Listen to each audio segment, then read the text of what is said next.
Đại từ đại bi thương xót chúng sinh, đại hỷ đại xả cứu vớt muôn loài. Hào quang diệu tướng dùng từ trang nghiêm, chúng con chỉ thành quy nghi đảnh lễ. Nhân tam đảnh lễ Phật bảo thường trụ khắp cả mười phương. Nhân tam đảnh lễ Pháp bảo thường trụ khắp cả mười phương. Nhân tam đảnh lễ Tăng bảo thường trụ khắp cả mười phương. Nhân tam đảnh lễ Bổn Sư Thích Ca Mâu Ni Phật. Nhân tam đảnh lễ Dược Sư Lưu Ly Quang Như Lai. Nhân tam đảnh lễ Kinh Bản Nguyện công đức của Đức Dược Sư Lưu Ly Quang Như Lai. Nhân tam đảnh lễ chư Phật Bồ Tát trong Pháp hội Dược Sư.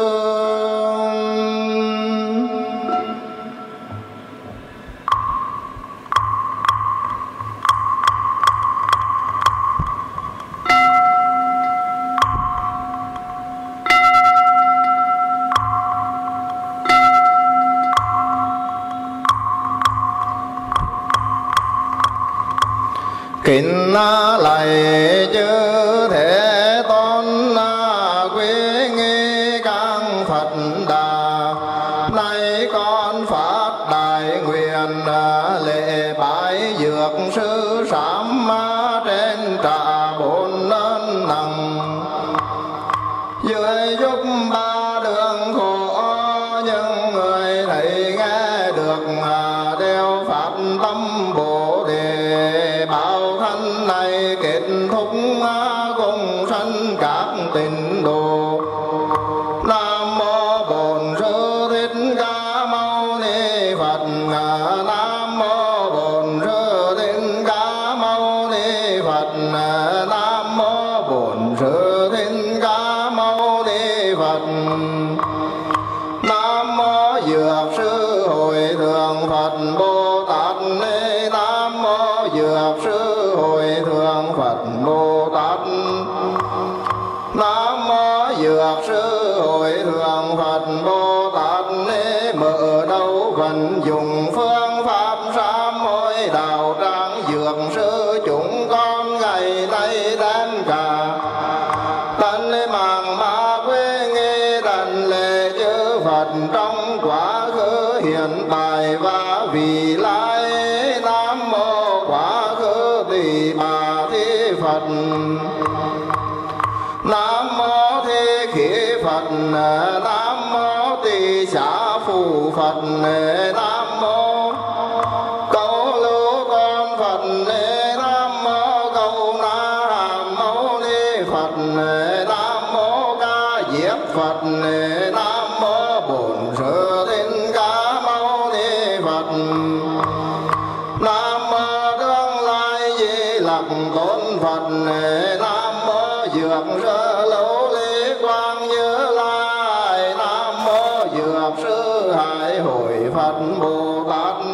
Phương pháp sám hối Dược Sư. Tiêu tai diên thọ cuốn trước nên đại chư Phật thương tưởng chúng sinh nên đã dạy cho phương pháp sám hối đạo tràng Dược Sư. Là vì con người dơ bần quá nặng bóng tối vô minh che quấn tâm trí không hiểu nhân quả. Không riêng sám hối phòng tùng tham lam mà sân hành ngũ sĩ buông thả sát sinh trộm cắp dâm dục. Tội lỗi dơ bần đã tạo vô lượng vô biên ác nghiệp oán cửu đã kết vô cùng vô tận không hay không biết ngày càng sâu dày. Đến tôi thúc ngắn đời sống lâu dài chết yêu chết oan cắt mất chức vì quán quyền mà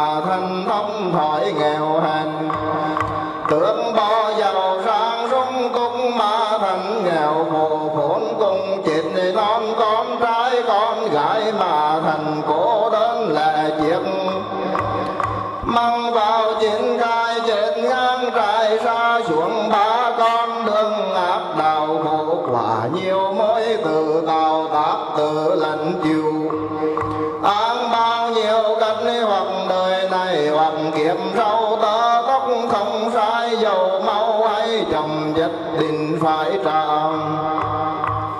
Nên xưa kia Đức Thích Tôn đã từ bi cứu vớt bằng cách nói bản kinh về bản nguyện và công đức của Đức Dược Sư Lưu Ly Quang Như Lai dạy người đóng cùng. Hãy tạo hình tượng Đức Như Lai ấy, bảy vị trước mỗi vị đặt bảy ngọn đèn cái lượng, mỗi ngọn đèn lớn như bánh xe đốt đến 49 ngày. Ánh sáng không tắt những việc ấy chỉ vua quan cư sĩ đại gia nhiều tiền lắm của kho bộ tràn đầy mới làm nổi. Còn người kém sức lòng giàu ngông muốn mà không có khả năng làm cho trang nghiêm đúng cách, vì lý do ấy mà căn cứ chính trong kinh bản nguyện công đức nói trên diễn ra phương pháp sám mối tiêu tai diễn thọ tiền cho mọi người tắm gội trái giới hoặc trong chùa chiền, hoặc nơi nhà cửa, hoặc mời các vị xuất gia, hoặc cùng những người thiện niệm rưỡi quét sửa dọn hương hoa đèn đến tùy sức hiến cũng nghi văn động cùng. Chế thần lễ bài như thế thì không có sự mong cầu nào không ứng nghiệm, không có sự ước nguyện nào không hoàn thành.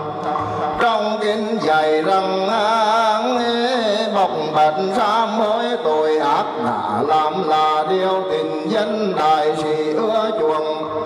Vì vậy mà tu sửa quá khứ, tu tình tương lai, tẩy sạch thân tâm toàn mất ác pháp thế không làm lại tội lỗi nhiều kiếp sạch hết không còn.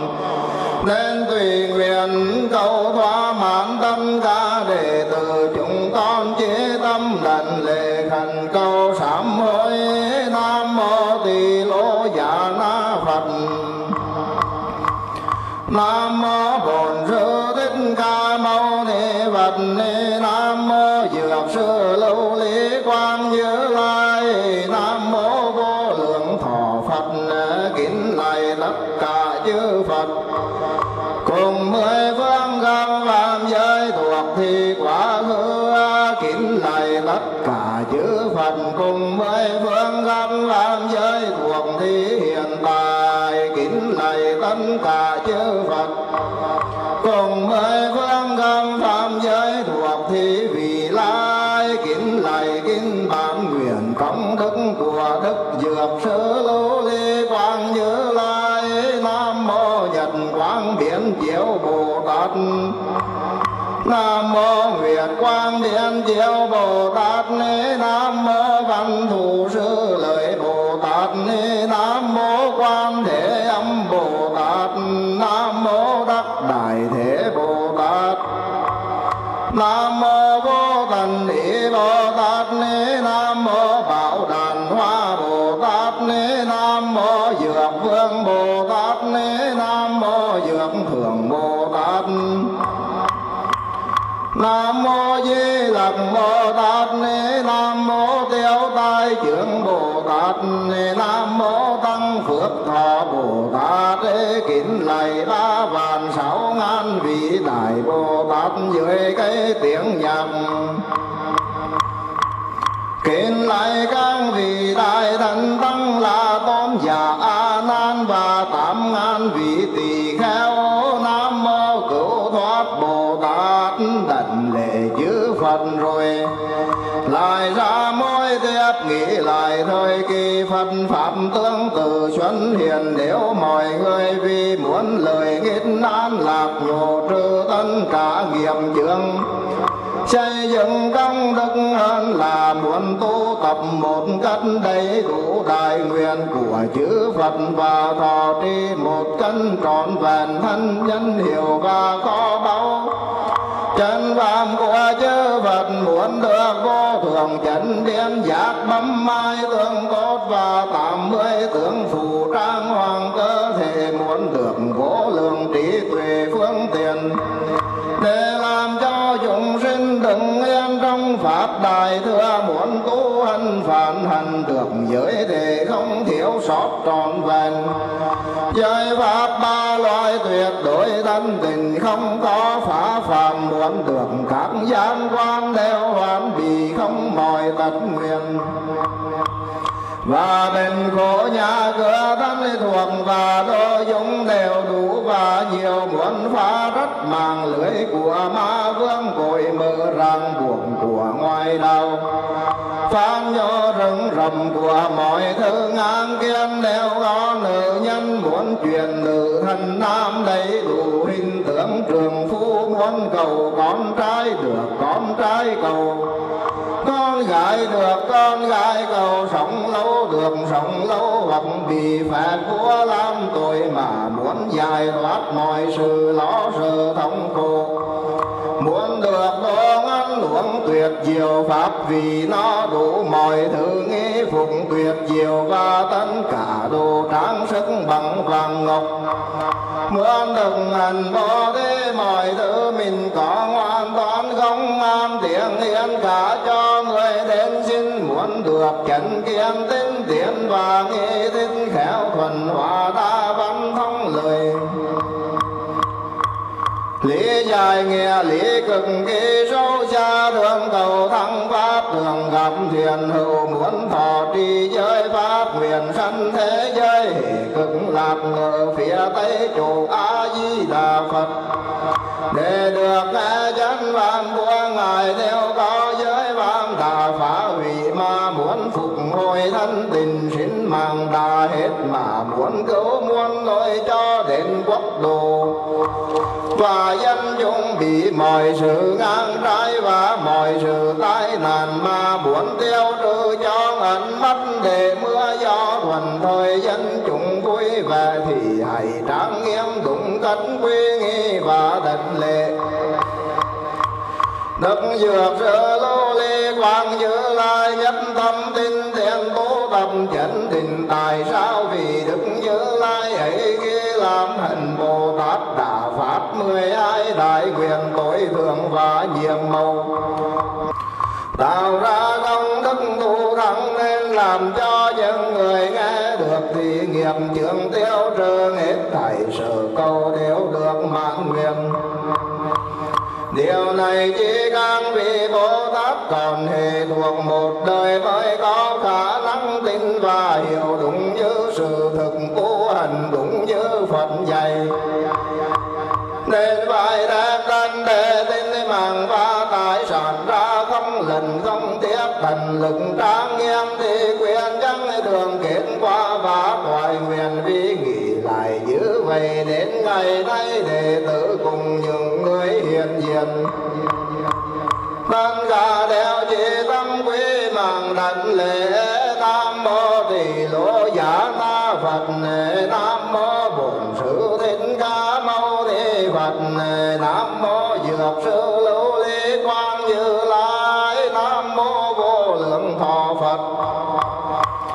Kính lạy tất cả chư Phật cùng 10 phương khắp pháp giới thuộc thời quá khứ.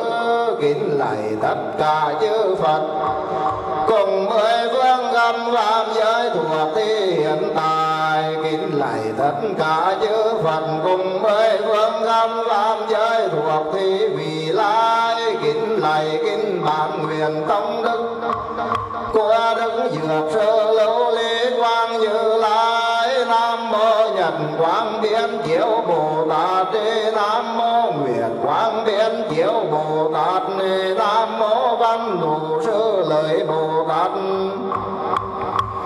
Nam mô Quan Thế Âm Bồ Tát, Nam mô Đắc Đại Thế Bồ Tát, Nam mô Vô Tận Ý Bồ Tát, Nam mô Bảo Đàn Hoa Bồ Tát, Nam mô Dược Vương Bồ Tát, Nam mô Dược Thường Bồ Tát, Nam mô Di Lặc Bồ Tát, Nam mô Tiêu Tai Chướng Bồ Tát, Nam mô Tăng Phước Thọ Bồ Tát. Kính lạy 3.600.000 vị đại Bồ Tát dưới cây tiếng nhà. Kính lạy các vị đại thân tăng là Tôn giả A Nan và ngàn vị tỳ kheo. Nam mô Cứu Thoát Bồ Tát, đảnh lễ chư Phật rồi lại sám hối tiếp ma nguyện xin chư Phật Bồ Tát đồng vận từ bi giảng lâm đạo tràng. Toàn thể tam bộ thiên long càng tướng già xoa cùng sinh thương thường thi đến đạo tràng các thân chúng như vậy. Xin cùng chứng minh chúng con ngày nay muôn vì chúng sanh khắp cả mười phương và toàn thể lục đạo mà tu hành tuệ giác vô thường. Đoàn thương en đại nghiệp chướng cùng vào biển cả đại nguyện của Đức Như Lai để hiện sắc thân khắp nơi nơi trong một niệm mà cũng dường hết tại tam bảo. Khắp cả mười phương nơi trong một niệm ma hóa độ cùng khắp tất cả chúng sanh trong lục đạo làm cho họ nhập vào tuệ giác vĩ đại và bình đẳng. Vì muốn như vậy nên ngày nay nhất tâm tinh tiến tu hành đúng như Phật dạy, nguyện xin chư Phật Bồ Tát Đức Dược Sư Như Lai đem năng lượng bản nguyện mà nhận cho sự sám hối của con, làm cho việc con làm quyết định phá trừ nghiệp chướng viên thân đại nguyện. Như kinh đã dạy nguyện xin chứng minh Nam Mô Dược Sư Lưu Ly Quang Như Lai ứng cung chánh biến tri minh hình viên mãn. Quang minh quảng đại công đức độ số thân khéo ngàn trụ lưỡi sang trang lệ quang ơn nhật nguyệt. Chúng sanh tối tâm đường roi sang ca tùy mong cầu gì cũng đều toại nguyện, bao nhiêu bệnh khổ đều tiêu tan cả. Vô lượng Bồ Tát hành vô lượng thiền phương tiện và vô lượng quảng đại nguyện của Đức Phật Dược Sư trong một đại kiếp hay hơn một đại kiếp. Ta Thích Ca Như Lai nói một cách đầy đủ thì đại kiếp ấy có thể kết thúc mau chóng. Còn ân nguyện và phương tiện của Đức Phật này vẫn không cùng cần, là vì thế mà chúng con chỉ tâm quy mạng đảnh lễ Nam Mô Bát Sa Pháp Đế. Bề đàn gia lô lô bề lô lê bát lặng bà ngắt ra xà già đàn ta yết đa giá ngã ra ngắt để tam miều tam bục đà gia đan địa ta ngăn bề sát thế. Bề đàn đề bề đàn gia tam một yết để soáng Nam Mô Bát Sa Pháp Đế. Bề sát xà lô lô bề lô lê bát lặng bà ngắt ra xà già đàn ta yết đa gia ra ngăn để tam miều tam bục đà gia đan địa ta ngăn bề sát thế. Bề sát thế bề sát xà tam một yết để soáng Nam Mô Bát Sa Pháp Đế. Bề đàn gia lô lô bề lô lê bát lặng bà ngắt ra gia gia đàn ta yết đa gia ngã ra ngắt để tam miều tam bục đà gia đan địa ta ngăn bề sát thế. Bề đàn đề bề đàn gia tam bồ điện đế xoa Nam Mô Dược Sư Hội Thượng Phật Bồ Tát. Nam Mô Dược Sư Hội Thượng Phật Bồ Tát. Nam Mô Dược Sư Hội Thượng Phật Bồ Tát. Phương pháp sám hối dược sư tiêu tai diên thọ cuốn dượng. Hiện nay chư Phật tương tường chúng sanh dạy cho phương pháp sám hối đạo tràng dược sư, nên ngày nay chúng con đem tận mạng mà quy nghi đảnh lễ. Hết tại chư Phật Nam Mô Tỳ Lô Giả Na Phật. Nam Mô Bổn Sư Thích Ca Mâu Ni Phật. Nam Mô Dược Sư Lưu Ly Quang Như Lai. Nam Mô Vô Lượng Thọ Phật. Kính lạy tất cả chư Phật cùng mười phương khắp phạm giới thuộc thi quá khứ. Kính lạy tất cả chư Phật cùng mười phương khắp phạm giới thuộc thi hiện tại. kính lạy tất cả chư Phật cùng mười phương khắp phạm giới thuộc thi vị lai. Kính lạy kính bản nguyện công đức của Đức Dược Sư Lưu Ly Quang Như Lai. Nam mô Nhật Quang Biến Chiếu Bồ Tát. Nam mô Nguyệt Quang Biến Chiếu Bồ Tát. Nam mô Văn Thù Sư Lợi Bồ Tát. Nam mô Quan Thế Âm Bồ Tát. Nam mô Đắc Đại Thế Bồ Tát. Nam mô Vô Tận Ý Bồ Tát. Nam mô Bảo Đàn Hoa Bồ Tát. Nam mô Dược Vương Bồ Tát. Nam mô Dược Thượng Bồ Tát. Nam mô Di Lặc Bồ Tát. Nam mô Tiêu Tai Trưởng Bồ Tát. Nam mô Tăng Phước Thọ Bồ Tát. Kính lạy 3.600.000 vị đại Bồ Tát dưới cây tiếng nhạc. Kính lạy các vị đại thần tăng là tôn giả A Nan và 8.000 vị tỳ kheo. Nam mô Cứu Thoát Bồ Tát.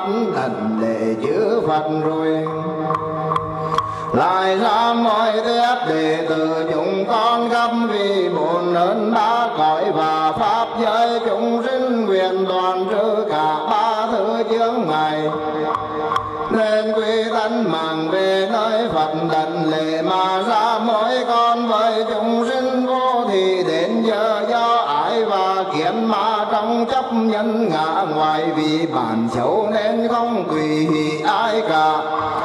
Dẫu là một điều thiện bằng tơ tóc chỉ biến khắp cả thân miệng ý cùng làm đủ các ác nghiệp việc tuy không rộng mà ngang nghi của khắp ngày đêm liên tục không có gian đoạn che giấu lỗi lầm không muốn ai hay không sợ ác đau không ô không hèn bài bác cho rằng không có nhân quả tội trường như vậy mà chưa hề trải qua sự sám hối nào chúng con ngày nay đối trước chư Phật khắp cả 10 phương trường Đức Dược Sư Như Lai. Tin tưởng sâu xa nguyên lý nhân quả pháp xin hộ thẹn hệ trọng và phá sanh sợ hãi to lớn mà bộc bật xa mỗi đoàn tâm liên đồng ma và tâm bồ đề đoàn ác tu thiền siêng năng thúc dục cả thân miệng ý tội bỏ thân sâu nặng nề. Ngày xưa mà tuy đối với người phàm cũng như bậc thánh giàu chỉ một điều thiền bằng tơ tóc mà thôi nghĩ nhớ Đức Phật Dược Sư có cái sức của thề nguyện to lớn có thể cứu vớt con đem con ra khỏi biển hai chết mà đặt lên trên bờ ba đức nên nguyện xin ngài từ bi thương xót nhiếp thọ tất cả đều chỉ tâm quý mạng đảnh lễ. Nam mô Tỳ Lô Giá Na Phật. Nam mô Bổn Sư Thích Ca Mâu Ni Phật. Nam mô Dược Sư Lưu Ly Quang Như Lai. Nam mô Vô Lượng Thọ Phật. Kính lạy tất cả chư Phật cùng 10 phương căn phạm giới thuộc thi quá khứ.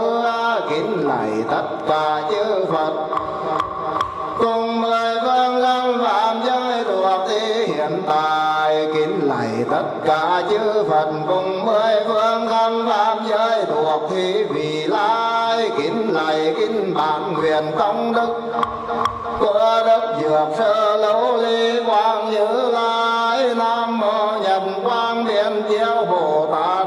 Nam mô Nguyệt Quang Biến Chiếu Bồ Tát. Nam mô Văn Thù Sư Lợi Bồ Tát. Nam mô Quan Thế Âm Bồ Tát. Nam mô Đắc Đại Thế Bồ Tát. Nam mô Vô Tận Ý Bồ Tát. Nam mô Bảo Đàn Hoa Bồ Tát.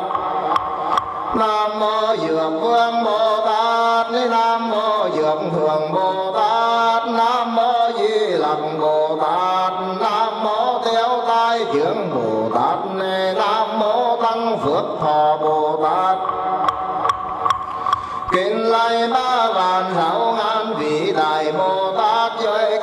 tiếng nhạc kính lạy các vị đại thánh tăng là tôn giả A Nan và 8.000 vị tỳ kheo. Nam mô Cứu Thoát Bồ Tát, đảnh lễ chư Phật rồi lại ra môi tiếp đệ tử chúng con từ vô thị đến ngày nay.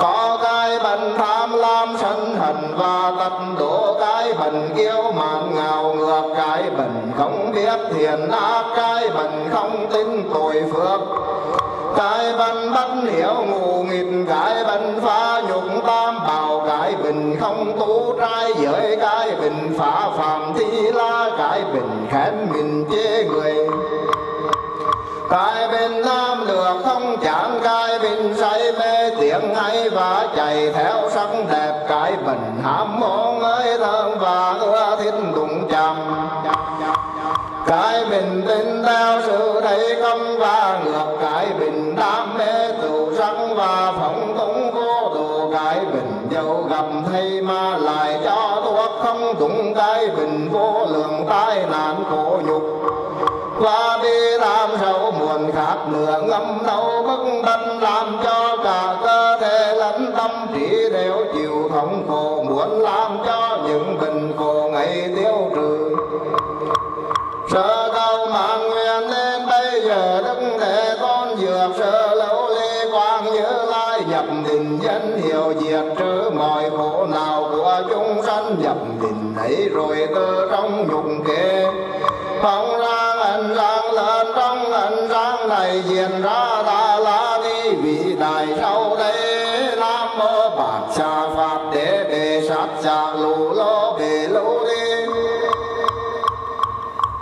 Bát lần ba ngắt ra ya đăng đa hiện đa ya ngã ra ngắt đệ tam điều tam bổn đà ya đan địa tha ngán về sát thế về sát thế đểran gia tam bổn niệm để soạn khi trong ẩn rang diễn ra Đà La Ni vị đại ấy rồi đại địa chấn động, trong ẩn rang lên tại chúng sinh bình khổ tiêu trừ, hưởng được cái vui yên ổn, do đó mà biết công năng xa môi là tề thuộc linh nghiệm, làm lần bình thân tâm là toa thuộc thần kỳ, làm toa khổ sinh tử. Có vị đại lương ý theo bình đặt thuốc ngã từ vi hỷ xả là thuốc, nhân nhục nhu hoa là thuốc, chân định tam bảo là thuốc, siêng tu phước tuệ là thuốc, sáu ba la mật là thuốc, ngăn đó cam lộ là thuốc, tham cầu pháp vị là thuốc, tu chân dương khí là thuốc, phản bản hoàn nguyên là thuốc, có lối đối đường là thuốc, phương tiện khôn khéo là thuốc, không đồng vì tiếng ấy sắc đẹp là thuốc, lăng long tuyệt dục là thuốc, thường dùng những thứ thuốc như vậy giả ra dần đi rồi hợp lại mà thường thường đang uống. Nhưng chúng sanh nếu bệnh lại ra cũng một bệnh, chúng sanh cầu cần thuốc lại ra cũng một thuốc, nếu nói có nhiều pháp thì thế là điên đạo. Nếu căn cứ thần tượng của nhân thừa mà nói thì đâu có thêm có bớt, có dơ có sạch, có lần có dự, có tôi có vương có bệnh có thuốc, nhìn lại phương tiện trước đã áp dụng thật như người trong chiêm bao thấy mình bị bệnh nên tìm thầy uống thuốc mà được hết được lần.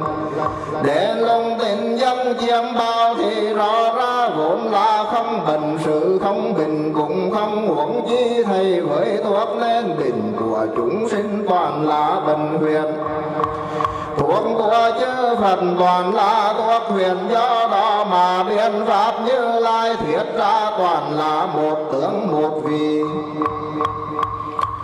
Tướng vị giải quan tân rời chia dần câu cân niên bàn, chung quy về không vị như từ một đám mây mà mưa xuống thì cây thuốc lớn nhỏ gì cùng đường tốt tươi. Chúng con ngày nay nhờ ơn Phật mà được nghe danh hiệu của Đức Thế Tôn dược sư Lưu ly quang Như Lai, không còn có nửa cái nạn bần khổ, mới có khả năng đạt đến một cách trọn vẹn tuệ giác vô thượng Bồ Đề. Vì vậy ngày nay chúng con đắc xuất nhau cùng nhau nhất tâm suốt đời, quy nghi vận pháp tăng, và bây giờ quy nghi đảnh lễ nghịch thầy chư Phật.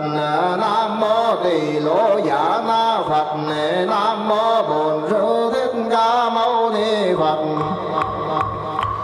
Nam mô Dược Sư Lưu Ly Quang Như Lai, Nam mô Vô Lượng Thọ Phật. Kính lạy tất cả chư Phật cùng mười phương khắp pháp giới thuộc thi quá khứ, kính lạy tất cả chư Phật cùng mười phương khắp pháp giới thuộc thi hiện tại, kính lạy tất cả chư Phật cùng mười phương khắp pháp giới thuộc thi vị lai, kính lạy kính bản nguyện và công ơn của Đức Dược Sư Lưu Ly Quang Như Lai. Nam mô Nhật Quang Biến Chiếu Bồ Tát, Nam mô Nguyệt Quang Biến Chiếu Bồ Tát, Nam mô Văn Đồ Sư Lợi Bồ Tát, Nam mô Quan Thế Âm Bồ Tát, Nam mô Đăng Đại Thế Bồ Tát, Nam mô Vô Tận Ý Bồ Tát, Nam mô Bảo Đàn Hóa Bồ Tát, Nam mô Dược Vương Bồ Tát, Nam mô Dược Phượng Bồ Tát, Nam mô Di Lặc Bồ Tát, Nam mô Tiêu Tai Dương Bồ Tát, Nam mô Tăng Phước Thọ Bồ Tát. Kính lạy 3.600.000 vị đại Bồ Tát dưới cây tiếng nhạc, kính lạy các vị đại thần tăng là tôn giả A Nan và 8.000 vị tỳ kheo. Nam mô Cứu Thoát Bồ Tát. Đảnh lễ chư Phật rồi lại sám hối tiếp, nếu người nào muốn thoát bệnh khổ đến vì họ mà 7 ngày đến thọ trì bát quan trai giới, nên đem đồ ăn đồ uống và đồ dùng tùy sức liệu biển mà cũng dường tỳ kheo tăng. Ngày đêm 6 buổi lễ bái hạnh đạo cũng dường Đức Thế Tôn Dược Sư Lưu Ly Quang Như Lai, đọc tùng bản kinh tôn quý đốt 49 đêm, đốt 49 ngọn đèn đến 49 ngày đêm ánh sáng không đứt. Như vậy thì có thể qua được tai nạn nguy khốn, không bị mọi thứ ngang trái và quý dữ tác hại.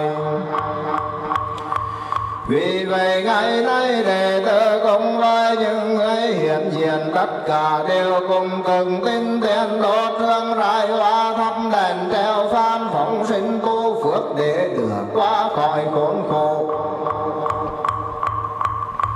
không gặp mọi sự hoạn nạn. Nguyện xin Đức Như Lai chứng minh cho sự sám hối của con, để tự chúng con từ vô thị đến ngày nay làm gì cũng không vừa nghĩ, nên biết tất cả đều vì nghiệp báo sót lại của ác nghiệp từ quá khứ đến nay mà gây ra. Vì vậy ngày nay cần phải nỗ lực mà cầu xin sám hối, ra mỗi quả báo ác mộng, những cảnh tượng khủng khiếp, những sự không cát tường của trong loài người. Ra mỗi quả báo bệnh dữ liền 55 tháng, không lần gối giường nằm chiếu, không thể đi đứng của trong loài người. Cả mỗi qua báo đông ngon hà dịnh sốt các tỉnh và thương hàn của trong loài người. Ra mỗi quả báo thủy tai hỏa hoàn trộm cắp giặc già chiến tranh nguy khốn của trong loài người. Ra mỗi quả báo bị sư tử cọp sói rắn độc bò cạp rít và sâu làm hại của trong loài người. Ra mỗi quả báo sinh lão bệnh tử lo buồn khổ nào của trong loài người. Ra mỗi quả báo thân miệng và ý toàn là công cụ tạo tác và tăng trưởng đủ thứ ác nghiệp của cả chúng sinh. Ra mỗi quả báo sẽ bị sa vào ba ngạc đào nhiều lần ngàn năm chịu mọi sự khổ sở khốc liệt của cả chúng sanh ra mọi quả báo hay bị trôi lăn vô cùng trong địa ngục. Súc sinh và loài quỷ của cả chúng sinh ra mọi quả báo lại sinh nữa trong các ác đạo của cả chúng sinh ra mọi quả báo làm tối tớ người bị người sai sự của cả chúng sinh ra mọi quả báo hoặc làm trâu bò lừa ngựa lạc đa thương bị đánh đập. Lại còn quả báo luôn luôn mang nặng chở nhiều đi theo đường phải đi mà bị đói khát hành hạ của cả chúng sinh ra mỗi quả báo bị mua ếm thuốc độc và quỷ khởi thế quỷ tạo nghèo gì của trong loài người cùng loài như vậy trong hiện tại cũng như vị lai. Loài người cũng như chư thiên quả báo có vô lượng tai họa ngang trải biến có thời khí trên chấp hoàn nạn suy tổn và quay phá chúng con ngày nay chỉ thành hướng về Đức Phật dược sư về thân chúng quy tụ như biển cả mà cầu xin ra mỗi nguyện tiêu diệt cả.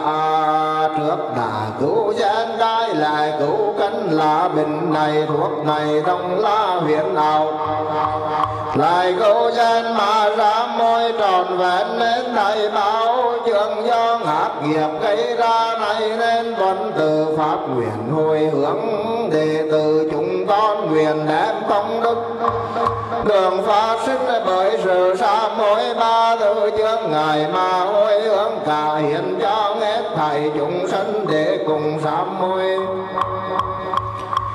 Nguyện công chúng sinh từ nay sắp đi cho đến ngày thực hiện tuệ giác vô thường nhớ cái khổ sinh từ mà phát bồ đề tâm đổi ác làm lần bỏ tà về chân thân tâm an lạc sống lâu vô cùng áo cơm sung túc nhà cửa thân thuộc đồ dũng và kho năm tràn đầy hình tượng con chân trí tuệ thông minh uy nghiêm dùng liên can tương già xóa hồ về chư Phật thần chúng nhiếp thọ làm gì cũng được ăn trần của đức từ bi để từ chúng con lại nguyện từ nay rắm đi mau chứng tuệ giác bồ đề tương tốt tương phụ và ẩn sáng theo tráng lễ là vàng ơn cả nguyện chúng sanh được ẩn sáng soi sáng tùy nghĩ hướng mà làm mọi sự nghiệp. Nguyện chúng sanh cùng được vô tận những phần lương dùng không có sự thiếu thốn nguyện chúng sanh xây dựng đại thừa cũng được ở yên trong đạo giác ngộ. Nguyện chúng sanh đường dưới thế không thiếu sót và sự phá phạm thì phục hồi thân tình nguyện chúng sinh đẹp đẽ thông minh giác quan hoàn bị hết mọi bình khổ nguyện chúng sinh bình khổ tan biến nhà cửa thân thuộc và đồ dùng đầy đủ tất cả nguyện chúng sinh chuyển thân nữ nhân thân thân nam tử đô thượng trường vô cho đến từng nguyện tuệ giác vô thường nguyện chúng sinh thoát khỏi mạng lưới của ma vương cội mơ thắt buộc của ngoại đạo. Nguyện chúng sinh phạt của làm tội bi thảm sâu muốn ngâm nấu bưng bất đều thoát đường cả nguyện chúng sanh ăn uống đó đủ sâu đó lại được xây dựng bằng cái vui cầu căn của pháp vì nguyện chúng sinh như sở thích của họ mọi thứ nghĩ phụng tùy nghĩ mong muốn đầy đủ tất cả.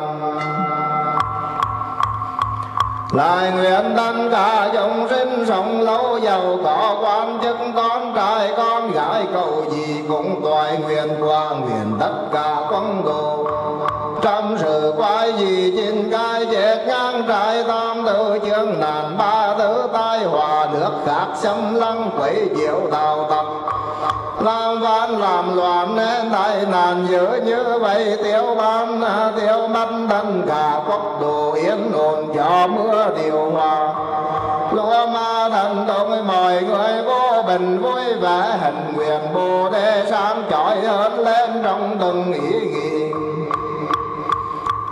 Cứu giúp người càng đau khổ thì luôn luôn tưởng như cứu vớt bản thân, lại nguyện đời đời kiếm kia sinh ra ở đâu cũng không rơi nhằm những chỗ biến thủy.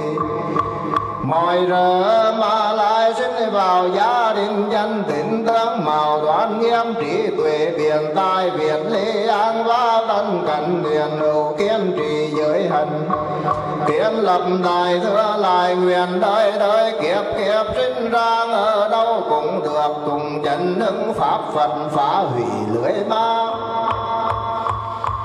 Phận chế mà tu hành đầy đủ sáu ba la mật quảng tu cũng dương để trang nghiêm ai thử phước huệ nhận nhục tinh tiến để thực hiện tuệ giác bồ đề.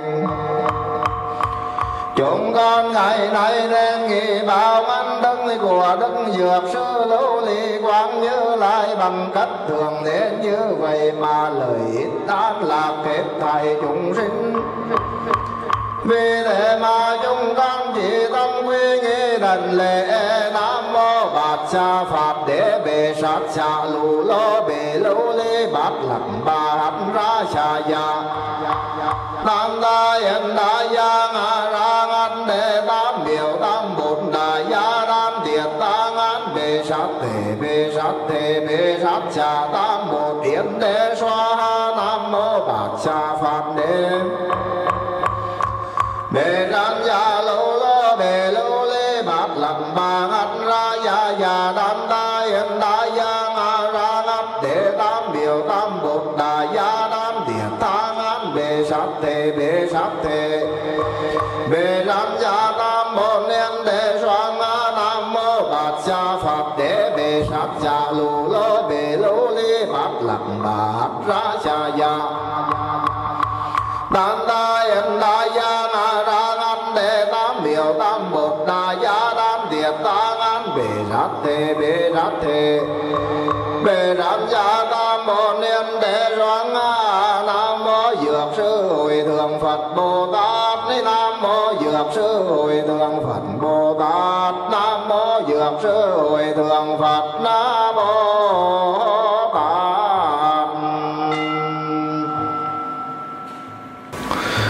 Phương pháp sám môi dược sư tiêu tai chiến thọ cuốn sâu chư Phật trong ba thời gian thương tưởng chúng sanh dạy cho phương pháp sám môi đạo tràng dược sư. Nên ngày nay chúng con đang tận mạng mà quy nghi đảnh lễ nghết thầy chư Phật Nam Mô Tỳ Lô Giả Na Phật Nam Mô Bổn Sư Thích Ca Mâu Ni Phật Nam Mô Dược Sư Lưu Ly Quang Như Lai Nam Mô Vô Lượng Thọ Phật. Kính lạy tất cả chư Phật cùng với phương lâm pháp giới thuộc thi quá khứ. Kính lạy tất cả chư Phật cùng với phương lâm pháp giới thuộc thi hiện tại. Kính lạy tất cả chư Phật cùng với phương lâm pháp giới thuộc thi vị lai. Kính lạy kính bản nguyện công đức của Đức Dược Sư Lưu Ly Quang Như Lai. Nam Mô Nhật Quang Biến Chiếu Bồ Tát Nam Mô Nguyệt Quang Biến Chiếu Bồ Tát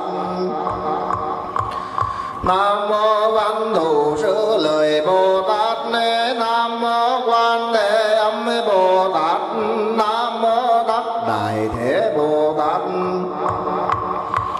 Nam Mô Vô Tận Ý Bồ Tát Nam Mô Bảo Đàn Hoa Bồ Tát Nam Mô Dược Phương Bồ Tát Nam Mô Dược Thường Bồ Tát Nam Mô Tiêu Di Lặc Bồ Tát Nam Mô Tiêu Tai Trưởng Bồ Tát Nam Mô Tăng Phước Thọ Bồ Tát. Kính lạy 3.600.000 vị đại Bồ Tát dưới cây tiếng nhạc. Kính lạy các vị đại thân tăng là Tôn giả A Nan và 8.000 vị tỳ kheo. Nam Mô Cứu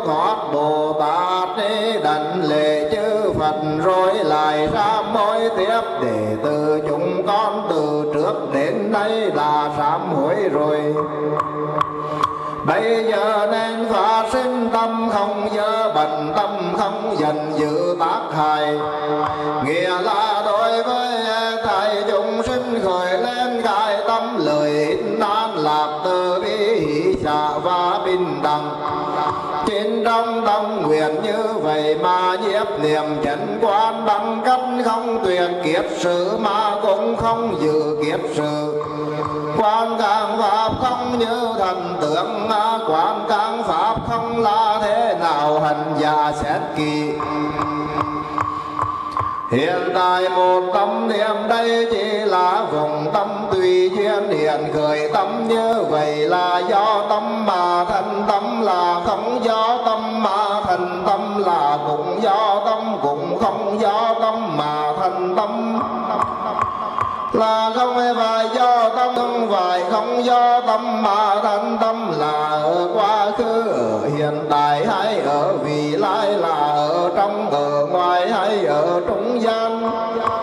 Có dấu vết gì ở phương chỗ nào trong mọi sự tương quan như vậy mà tìm tâm vận đầy câu cánh không thể tìm được.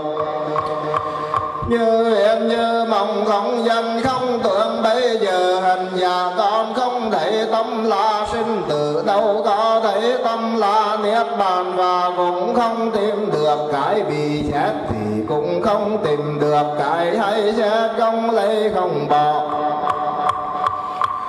Không dựa không bám cũng không tru ngờ nơi trường yên lặng, con đường ngôn ngữ đã tuyệt hết thể trình bày nói vô sẽ tâm không thật là tâm thì tội phước không có chủ thể. Tôi vừa không tận không thì nghe đại càng pháp toàn là không tâm, không phải tâm pháp chẳng ngờ pháp xa mối như vậy gọi là sự xa mối to lớn, là sự xa mối phá hủy tâm thức. Vì lý do này tâm này cũng như tâm khác từng sự lặng bật niệm trước cùng với niệm sau hoàn toàn không trú ở như hư không mà hư không cũng không thể tìm được. Sự không thể tìm được cũng không thể tìm được sự siêu việt trên các tam muội ánh sáng chiếu sáng vạn pháp hiện thấu suốt tất cả không còn chướng ngại quảng đại như pháp tận cứu cận như ngữ không. Nguyện xin được như sơ nguyện mãn Bồ Đề nguyện để tự chúng con ai thấy vận dụng tất cả tâm trí mà quy nghi đảnh lễ. Nam mô Tỳ Lô Giá Na Phật, Nam mô Bổn Sư Thích Ca Mâu Ni Phật, Nam mô Dược Sư Lưu Ly Quang Như Lai, Nam mô Vô Lượng Thọ Phật kính lạy. Tất cả chư Phật cùng 10 phương khắp pháp giới thuộc thì quá khứ kính lạy. Tất cả chư Phật cùng 10 phương khắp pháp giới thuộc thì hiện tại kính lạy. Tất cả chư Phật cùng 10 phương khắp pháp giới thuộc thì vị lai kính lạy. Kính bản nguyện của Đức Dược Sư Lưu Ly Quang Như Lai. Nam mô Nhật Quang Biến Chiếu Bồ Tát, Nam mô Nguyệt Quang Biến Chiếu Bồ Tát, Nam mô Văn Thù Sư Lợi Bồ Tát, Nam mô Quan Thế Âm Bồ Tát,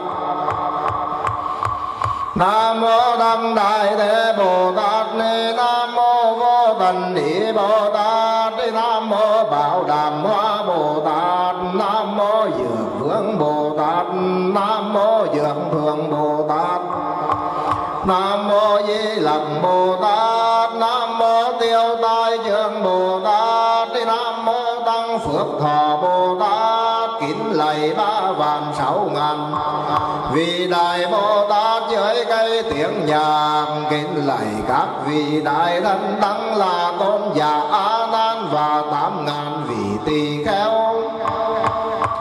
Nam mô Cứu Toán Bồ Tát, đảnh lễ chư Phật rồi lại kể tiếng giác thần tướng của tâm bất cứ lúc nào. Bất cứ làm gì dẫu đi dẫu đứng dẫu ra dầu vào đài tiền tiểu tiền rưỡi quét rửa giặt thi vì cử đồng túi ngược xem nghe đều nên một lòng tưởng niệm tam bảo. Sẽ tâm tận không được dấu trong quần căn mà tôi nhớ đến ngũ dục đến việc đời xin tâm tà niệm. Không cùng ơi nói năng bàn tán buông tà giỡn cợt nhìn sắc đẹp nghe tiếng ấy bám dính cẩn trần đối nghiệp bất thiện. Tôi nghĩ niệm tạp mê mà thực chất là phiền não vô kỷ không thể tu hành đúng như Phật Pháp. Nếu qua tâm liên tục không rời thân tưởng không tiếc thân mạng vì toàn thể chúng sinh mà tu hành phương pháp sám mới thì thế gọi là chân thật. Là nhân tâm tin tiền lấy vận pháp mà trang hoàng, do đó chúng con lại chỉ thành năm bộ phận gieo xuống sát đất mà quy nghi đảnh lễ tam bảo thường trụ. Nam mô Tỳ Lô Giá Na Phật, Nam mô Bổn Sư Thích Ca Mâu Ni Phật, Nam mô Dược Sư Lưu Ly Quang Như Lai, Nam mô Vô Lượng Thọ Phật. Kính lạy tất cả chư Phật cùng mười hướng âm pháp giới thuộc thì quá khứ. Kính lạy tất cả chư Phật cùng mười phương âm pháp giới thuộc thì hiện tại. Kính lạy tất cả chư Phật cùng mười phương âm pháp giới thuộc thì vị lai. Kính lạy kính bản nguyện công đức của Đức Dược Sư Lưu Ly Quang Như Lai. Nam mô Nhật Quang Biến Chiếu Bồ Tát, Nam mô Nguyệt Quang Biến Chiếu Bồ Tát,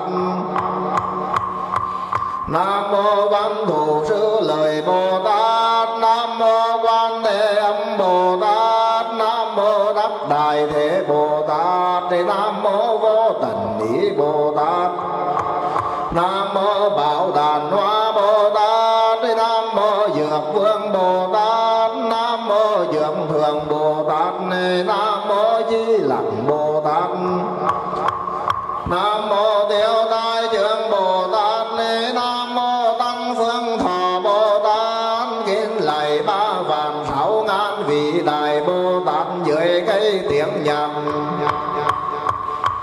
Kính lạy các vị đại thần tăng là tôn giả ngàn nan và 8.000 vị tỳ kheo. Nam mô Cứu Thoát Bồ Tát. Đảnh lễ chư Phật rồi lại chỉ tâm ra môi đệ tử chúng con cùng với pháp giới hết đại chúng sanh tử vô thì đến bây giờ. Vì ba tự chướng ngại vẫn thất và ngục che tâm trí nên đối với mọi cảnh tượng vọng sinh tham trước ngu si vô trí thiếu mắt tín tâm đan tấn miệng ý tạo đủ ngang nghiệm đến nội phi bán phận pháp phá phạm thì la triển chuyển thường làm những việc bắn lời hoàng ở tình tỉa nhưng đấng quả chưa tròn đầy lưu chủ nhỏ nhiệm nên tam buổi khó kết quả. Đây gặp Đấng Dược Sư Lưu Ly Quang Như Lai là có thể trừ diệt tội chướng mau trong thành tựu quả vị diệu giác. Nên con chỉ tâm quy hướng cúi đầu trán gieo chân đần bọc bật tội lỗi cầu xin sa môi nguyện xin đấng biển cả đại nguyện đại từ bi bình đẳng nhiếp thọ làm cho con và pháp giới chúng sinh nghiệp chướng cố tự tiêu mất mọi tai nạn đều thoát qua đập vỏ vô minh khô sông phiền nào. Chân kiến mở tỏ diệu tâm sáng suốt nghiên đại tuệ giác bồ đề nên ân sáng của bản thể luôn luôn vắng lặng được hiện tiền không bình yên vui đúng như sở thích mong cầu. Mọi đồ trang rưng tùy nghi muốn gì có nấy giác quan tinh nhuệ đa văn và lý giải thấu suốt giữ phản hành một cách tinh thuần. nhập vào tam ma địa vận dụng vô lượng phương tiện của trí tuệ mà làm cho chúng sanh được mọi đồ dùng không thiếu chi cả. Theo tu độ thứ Bồ Tát pháp hành mau chứng vô thường chánh đẳng Bồ Đề, đến lúc gần chết thì minh bạch niên lần cuối đẹp. Quyền định sanh thế giới hệ cực lạc của Đức Phật A Di Đà thuộc về phía Tây bằng sự dẫn đường chỉ đường của tám vị đại Bồ Tát tự nhiên hóa sinh trong hóa quý báu, rồi tiếp nhận sự thọ ký của vân thực hiện vô lượng Đà La Ni Môn, nên hết thảy công đức đều thành tựu được cả. Sau đó phân hóa thân hình ra vô số khắp cả thế giới hệ trong 10 phương trong một niệm mà cũng dường hết thảy chư Phật. Khắp cả pháp giới trong một niệm mà hiện đủ sức thân đủ thoát, nên đại chúng sinh khắp cả pháp giới thành bậc vô thường. Chánh đẳng chánh giác không mà cùng tận đi nữa. Thể nguyện của con đến đây cũng vẫn vô cùng rạng mỗi pháp nguyện, rồi chúng con quý nghi đảnh lễ hết thảy tam bảo thường trung.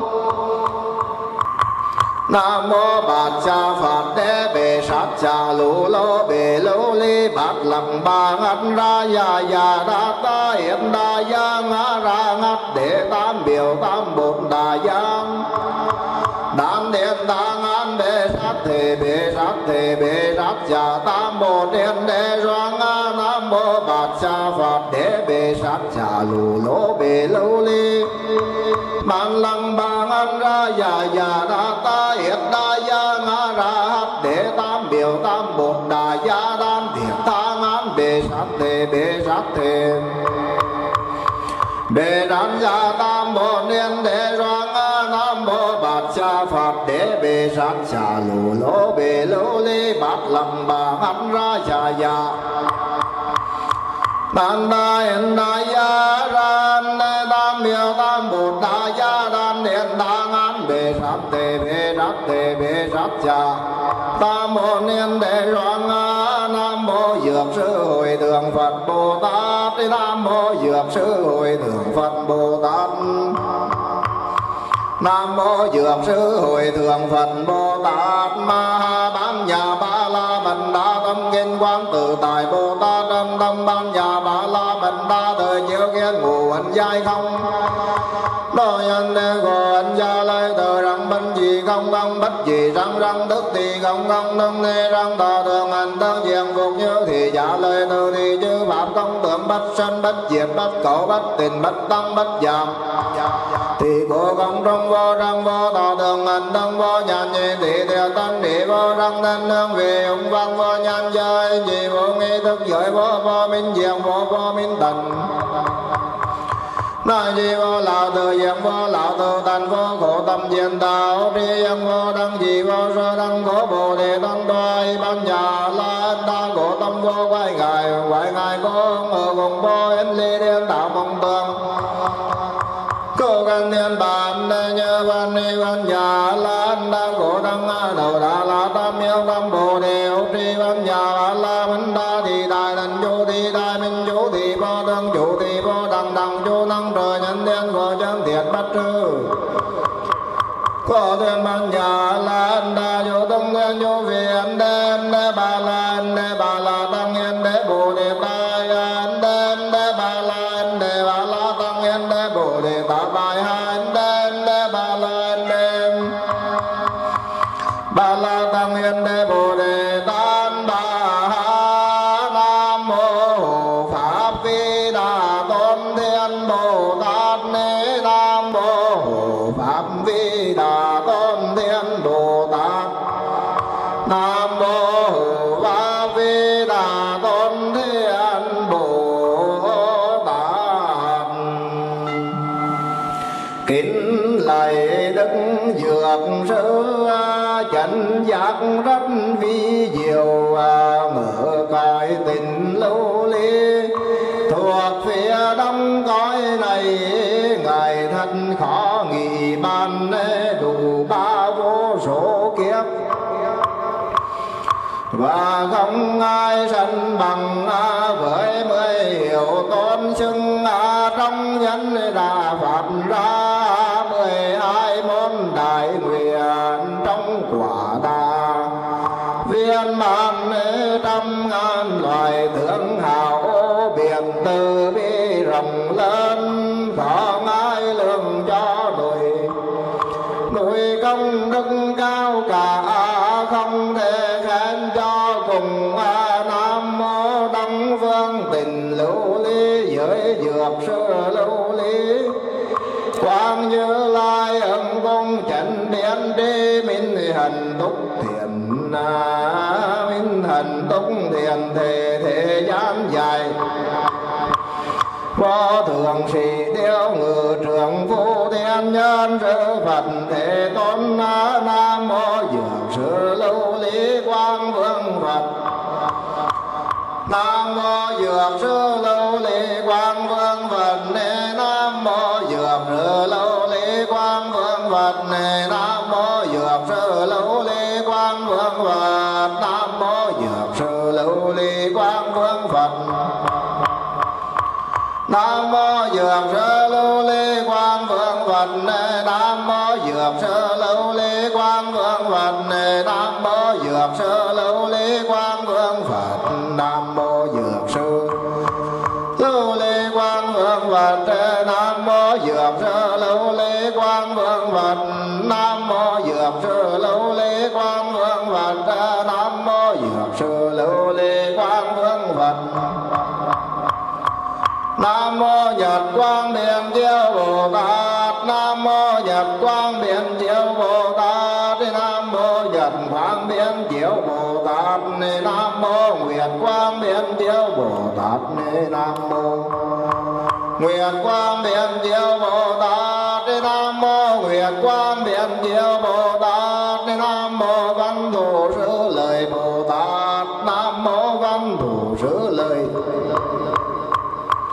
Bồ Tát. Nam mô Văn Thù Sư Lợi Bồ Tát. Nam mô Quan Thế Âm Bồ Tát. Nam mô Quan Thế Âm Bồ Tát. Nam mô Quan Thế Âm Bồ Tát. Nam mô Đăng Đại Thế Bồ Tát. Nam mô Đắc Đại Thế Bồ Tát. Nam mô Đắc Đại Thế Bồ Tát. Nam mô Vô Tận Ý Bồ Tát. Nam mô Vô Tận Ý Bồ Tát. Nam mô Vô Tận Ý Bồ Tát. Nam mô Bảo Đàn Hoa Bồ Tát. Nam mô Bảo Đàn Hoa Bồ Tát. Nam mô Bảo Đàn Hoa Bồ Tát. Nam mô Dược Vương Bồ Tát. Nam mô Dược Vương Bồ Tát. Nam mô Dược Vương Bồ Tát. Nam mô Dược Thường Bồ Tát. Nam mô Dược Thường Bồ Tát. Nam mô Dược Thường Bồ Tát. Nam mô Di Lặc Bồ Tát. Nam mô Di Lặc Bồ Tát. Nam mô Di Lặc Bồ Tát. Nam mô Dược Sư Hội Thượng Phật Bồ Tát. Nam mô Dược Sư Hội Thượng Phật Bồ Tát. Nam mô Dược Sư Hội Thượng Phật Bồ Tát. Dược Sư Quán Đảnh Chân Ngôn. Nam mô Bát Cha Bát Đề Bê Rát Cha Lô Lô Bê Lô Lê Bát Lạc Bát Ra Ya Ya Nam Đại Đại Gia Ran Đề Tam Miêu Tam Bồn Đại Gia Ran Thiệt Tam Đề Rát Đề Bê Rán Đề Bê Rán Gia Mô Đề Xoa Ham Mô Văn Gia Rán Đề Bê Rán Gia Lô Lô Thích Lô Lê Bát Lạc Bát Ra Ya Ya Đại Đại Gia Ran Đề Tam Miêu Tam Bồn Đại Gia Đàn Thiên Tán Bê Rán Đề Bê Rán Đề Bê Rán Gia Mô Đề Xoa Ham Mô Văn Gia Rán Đề Bê Rán Gia Lô Lô Bê Lô Lê Bát Lạc Bát Ra Ya Ya Đại Đại Gia Ran Đề Tam Miêu Tam Bồn Đại Gia Đàn Thiên Tán Bê Rán Đề Bê Rán Đề Bê Rán Gia Mô Đề Xoa Đệ tử kính lạy Đức Phật Thích Ca Phật Di Đà. Mười phương như Phật vô lượng Phật pháp cùng thượng thanh hiền tăng đệ tử lâu đời lâu kiếp nghiệp chướng nặng nề tham giận kiêu căng si mê lầm lạc ngày nay nhờ Phật biết sự lỗi lầm thành tâm sám hối thế trần điều giữ nguyện làm việc lần ngược trong ơn Phật từ bi gia hộ thân không tận bần tâm không phiền não hằng ngày an vui tu tập phép Phật diệm màu để mau ra khỏi luân hồi minh tâm kiến tánh trí tuệ sáng suốt thần thông tự tại đẳng cứu độ các bậc tôn trường cha mẹ anh em thân bằng quen thuộc cùng tất cả chúng sanh đều tròn thân Phật đạo nguyện ngày an lành đêm an lành đêm ngày sáu thời đều an lành tất cả các thời đều an lành xin nguyện từ bi thường gia hộ nguyện ngày an lành đêm an lành đêm ngày sáu thời đều an lành tất cả các thời đều an lành xin nguyện tam bảo thường gia hộ nguyện ngày an lành đêm an lành đêm ngày sáu thời đều an lành tất cả các thời đều an lành nguyện xin hộ pháp tương gia hộ nam mô tiêu tai giảng kiếp tượng Bồ Tát nam mô tiêu tai giảng kiếp tượng Bồ Tát nam mô tiêu tai giảng kiếp tượng Bồ Tát tiêu tai cán tượng thành chủ nam mô tam bát nam mô đà nam ma bát ra đề ta giả ta nằng nằng đát tiệt tai an cư cư cư e hồng hồng nhập vào ra nhập vào ra nhập vào ra nhập vào ra đề răng răng đề răng đề ta vấn đa tan đề ta tất trị về tai am mô tam man tam mô đà nam ma văn ra đề ta giả ta nằng nằm đàn tiệt tai an cư cư cư e hồng hồng nhập vào ra nhập vào ra nhập vào ra nhập vào ra răng răng đề tan đề ta tất trị về tai đà nam ma văn ra đề ta gia ta nằng địa tai an cư e hồng hồng nhập vào ra nhập vào ra nhập vào ra răng ra đề tan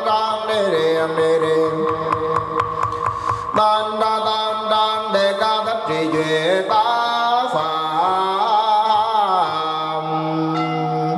nam mô thập phương thường trụ tam bảo tác đại chứng minh nam mô ta bà giáo chủ bổn sư thích ca mâu ni Phật nam mô đông phương thế giới tiêu tai diên thọ dược sư a lưu ly quan vương Phật chứng minh đệ tử chúng con tự nghĩ rằng sinh đời mạt vần sống kiếp hậu sinh đạo nghiệp khó thành chướng duyên dễ gặp tu hành dài đại dân lời tìm câu vì vậy mà biển khổ còn sâu sống mê chưa cạn ba tai tám nạn thống khổ ba đường bất trắc tai ương vô thường biến động nếu không nhờ đức tự che chở thì mong chi thoát khỏi tai ương vì vậy hôm nay đệ tử chúng con đã dọn tâm thành tâm mạng đang công đức bài sám đao phương pháp sám hối đạo tràng dược sư cầu nguyện nguyện cầu cho Phật pháp trường tồn chúng sinh an lạc bệnh dịch tiêu tan người người an lạc không còn cần chết chóc tai ương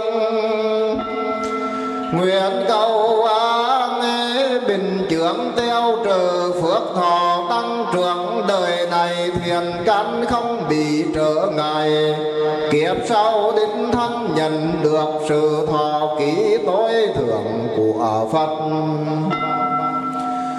Hiện tiền đệ tử chúng con cũng nguyện hồi hướng thắng phước này, nguyện cầu cho cha mẹ tôn thân bà con quyến thuộc các bậc ân nhân trong cuộc đời này.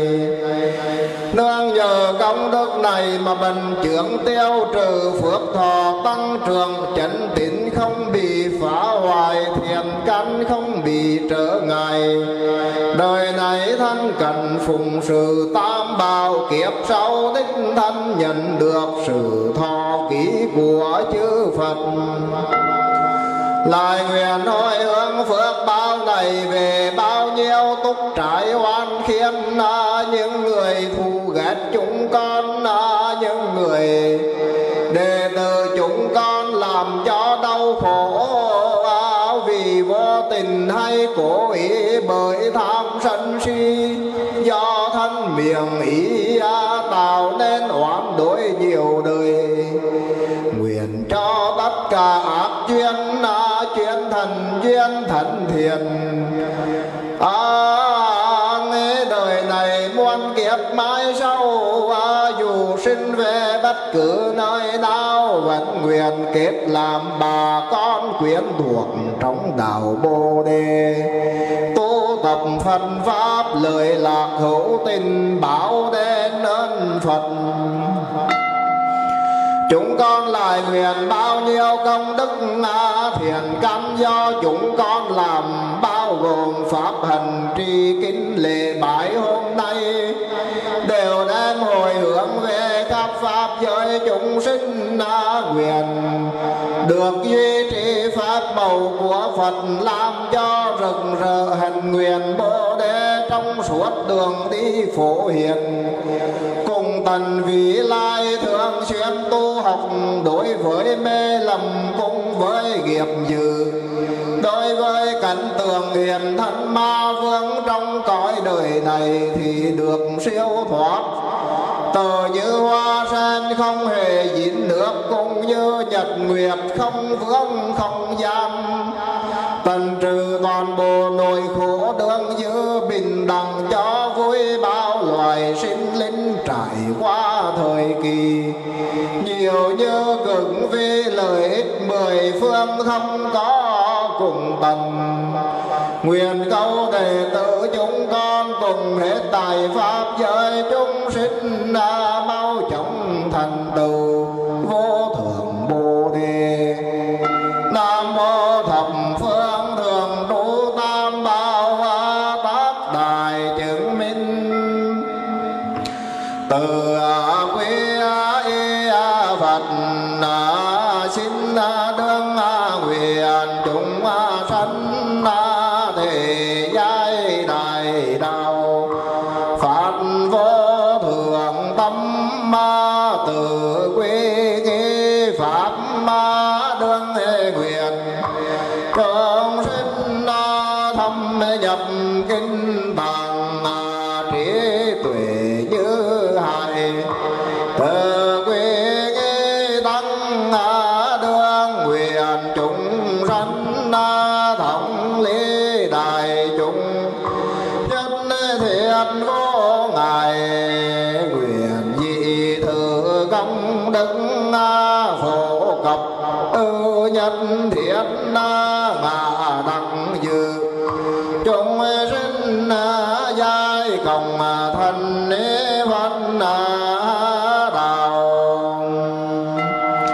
nhân tâm đảnh lễ Nam mô tần thập phương tam biện pháp giới qua hiền vì lai nhất thiết chư Phật tôn pháp hiền thánh tăng thường trụ tam mê bảo nhân tâm đan lễ đông phương thế giới tiêu tai diêm thọ dược sư lưu ly quang vương Phật dược sư hải hồi Phật Bồ Tát nhân tâm đan lễ nam mô Ngạn đạo tràng hồi thượng Phật Bồ Tát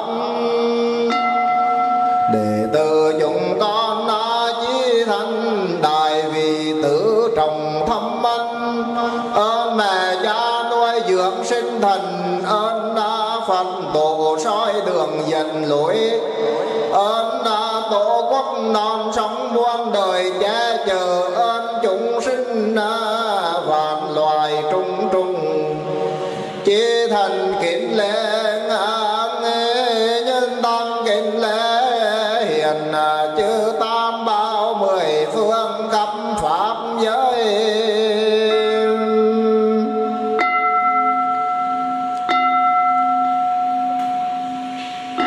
Nam mô Bổn Sư Thích Ca Mâu Ni Phật. Kính thưa quý Phật tử, cảm ơn đại chúng đã luôn luôn đồng hành với chúng con. Nguyện đời đời kiếp kiếp được kết duyên Bồ đề quyến thuộc cùng quý vị để cùng tu tập theo lời Phật dạy, phụng sự chúng sinh, báo đền ơn Phật. Nam mô thập phương thường trụ tam bảo tác đại chứng minh.